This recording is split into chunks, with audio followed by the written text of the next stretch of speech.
Hey guys, Professor Bill, Comic Book University, and Blade, issue number 1 and 2. I hate the idea of combining two comics into one, but last month I read issue number 1. I just had to reread it now, but I read it and I just forgot to do the freaking review. I usually do them immediately afterwards, but sometimes people get busy. I don't know what to tell you.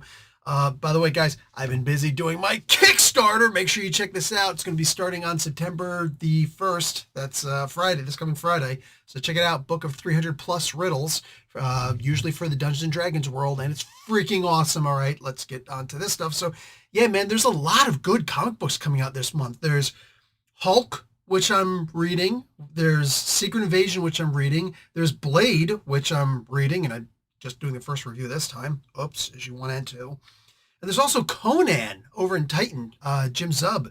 Freaking awesome. I read those 2 issues, and the second one just came out today. And then there was the prequel, which is I'll get to the prequel eventually, and I never did. And just, wow. Anyway, a lot of good books coming out this month. Not a whole lot coming out the other weeks of the month, right? This just happens to be the freaking week. So great way to end a month, I guess.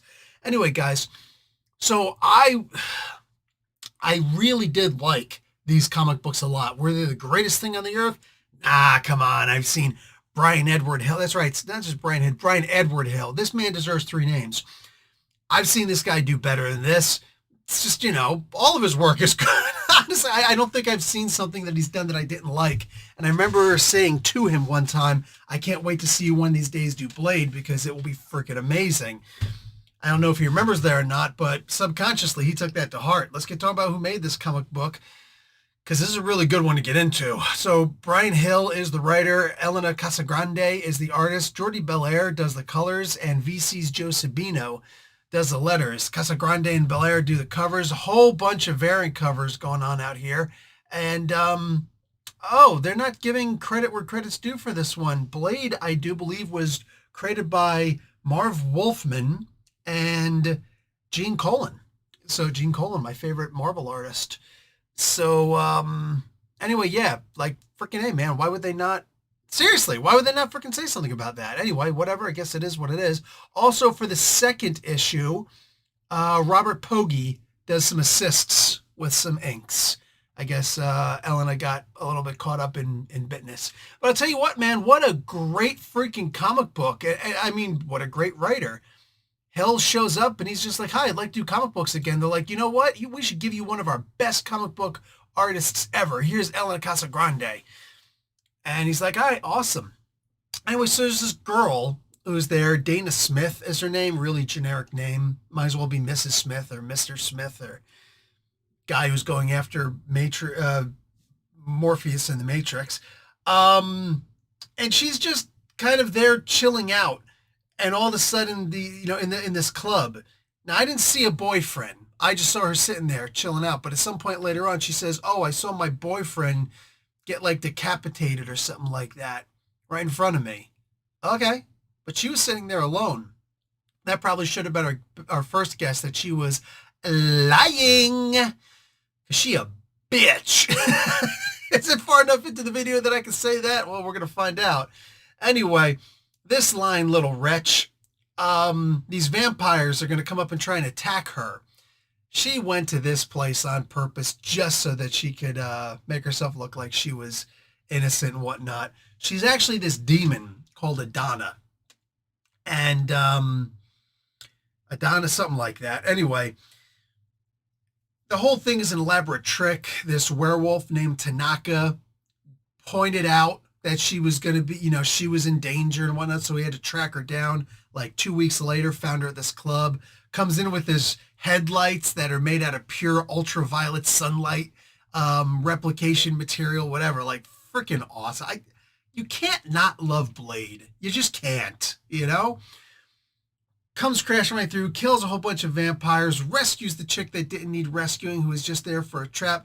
All of a sudden, this Cambodian samurai comes in and he's like, I'ma kick your butt. And he's basically it's in Cambodian or whatever the language is. He's saying something like, are you actually here to defend this demon child? And he's like, I don't understand you, bro, but you here to fight the person I got sent to protect, so let's go. I like that. Look, I'm not a fan of when anyone or anybody is made into a super duper hero, right? Superheroes are awesome. Super duper heroes, that's that Mary Sue type thing, right? You got to focus.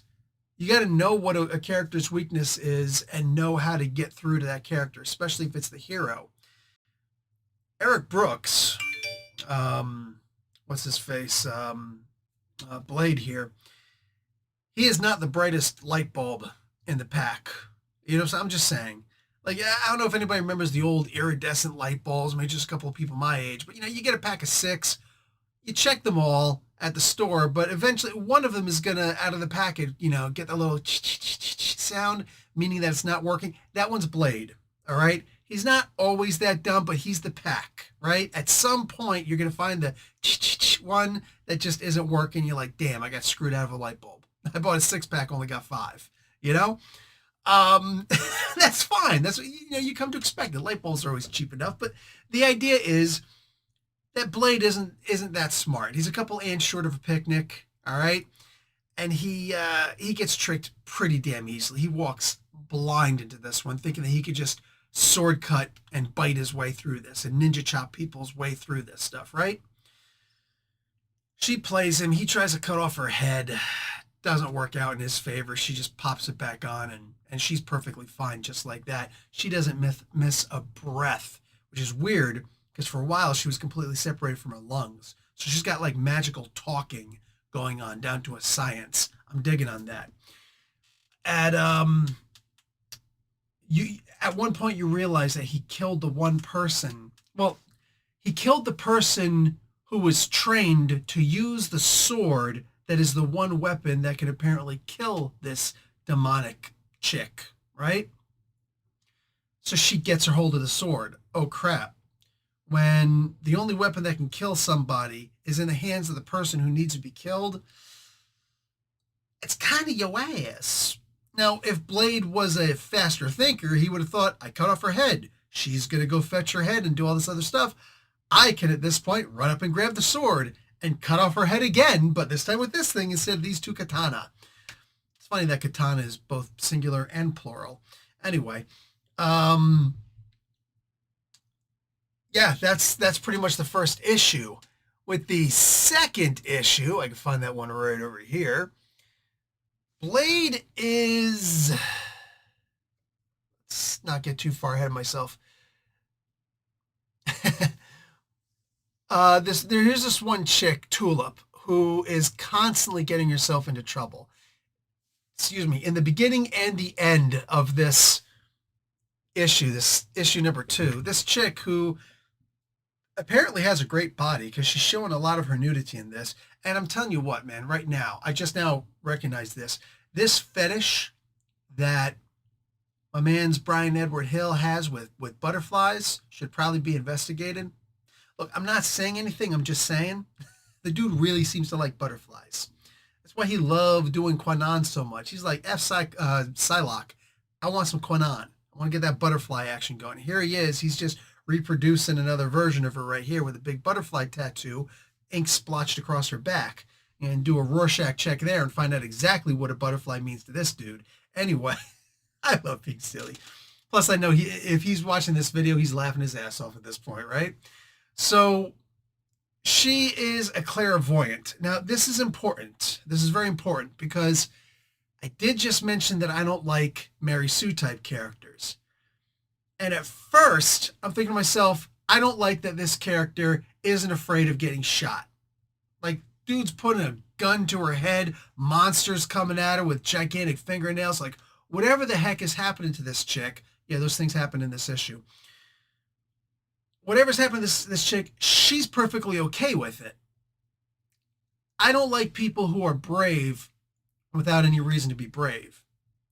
But that being said, it's like when I remember the one Batman movie, I think it was the 89 Batman or was part 2. I think it was the first one though. There's a scene where Michael Keaton's in the Batmobile and he's driving, and dude lands on the front of the Batmobile and takes a machine gun and sprays a quick burst of fire across the front.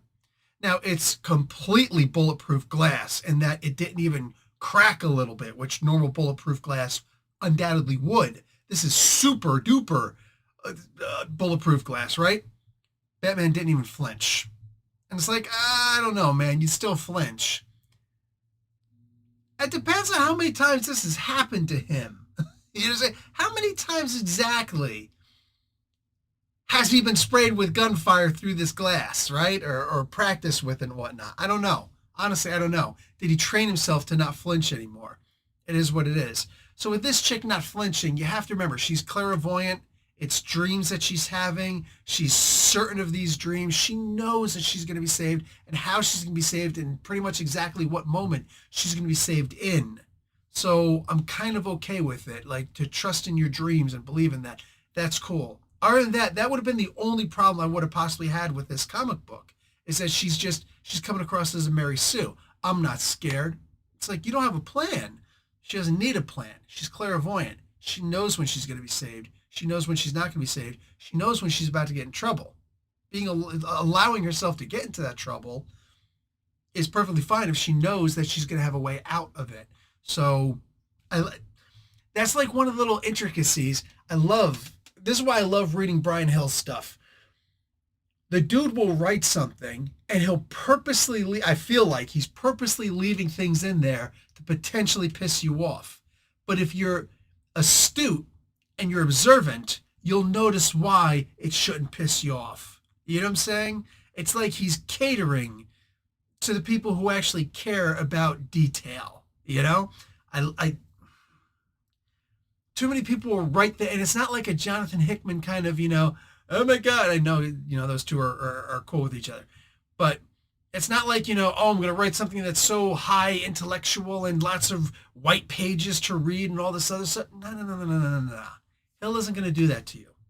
He's going to give you exactly what you need, and it's going to be there, but and it's not about reading through a bunch of text. It's about simply paying attention to what little is given. And I love it. Absolutely love that about the writing here. It doesn't treat you with kids' gloves. You either pay attention or you don't. And if you don't, you're not going to enjoy the story as much. Anyway, I'm not going to get into the spoilers of exactly what happens in this comic book, even though I kind of sort of a little bit did with the big fingernails thing. But basically, Blade gets laid. Blade laid. Hill is also a musician. He's a musician and a movie, television person, right?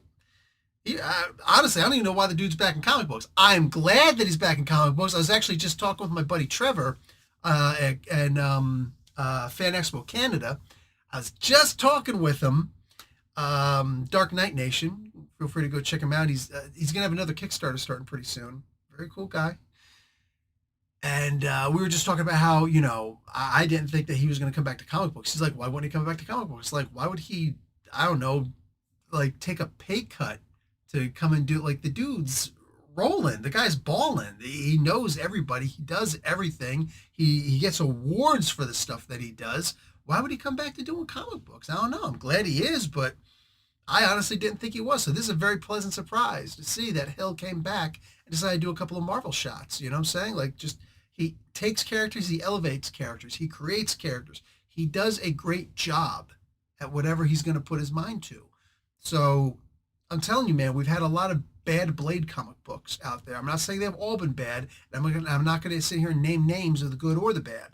What I am going to say, though, is that we've been missing some consistently good Blade comics. And now that Hill came back where I feel that he belongs, writing a Blade comic book and whatever the hell else he wants to write at that, I'm glad to see the dude's back and he's kicking some butt and he's taking some names and he's got my name, Guys, that's going to be about it for me. Make sure you read this comic book. Get this comic book series. Honestly, at the end of the day, is there anybody who doesn't like Blade? Seriously. You could not like the writing and maybe even the art. The art's always been good for Blade. I feel maybe I'm wrong. Maybe I missed something. But like, Blade is just one of those characters that I feel everybody can get behind. I did a video one time. What is Joe Rogan's favorite comic book character? And he was like, Blade. Blade is the absolute coolest comic book character out there.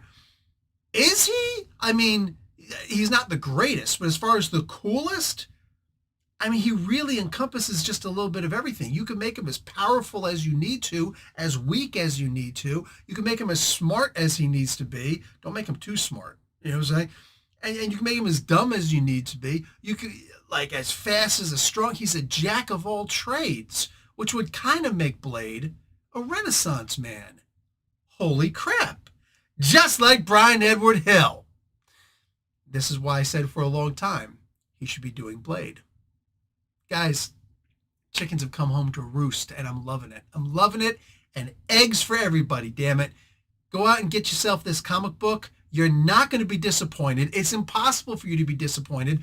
Blade is where he's supposed to be right now, and god damn it, I have got this incredible book that is about to hit Kickstarter in a day, the day after tomorrow. More than 300 riddles in this book. It's not a comic book, all right? A book of riddles where I'm just going to be like telling you how to make riddles, what to do with these riddles, how to make your own, when to use them, what kinds of riddles exist. All the answers are in the back. So if you don't want to like actually see what the answers to the riddles are, if you want to guess for yourself, be my guest, because they're all in the back and they're all Dungeons and Dragons-esque related and whatnot. Influences, bibliography. Guys, there is so much to do with riddles in here. You're gonna freaking love this stuff. I'm gonna have a live stream where I'm gonna be talking about it with you guys, and forget about it, all right? Just forget about it. Forget about it until I do the live stream. Then remember and go check out the Kickstarter and back the freaking Kickstarter, because I'm promising you, you can't not love this stuff. It's gonna appeal to everybody, and let's be honest, I cornered the market because ain't nobody else doing it. Nobody else is doing this kind of a book. Love y'all. Like the video. Watch an ad. Professor Bill, Comic Book University. Class dismissed.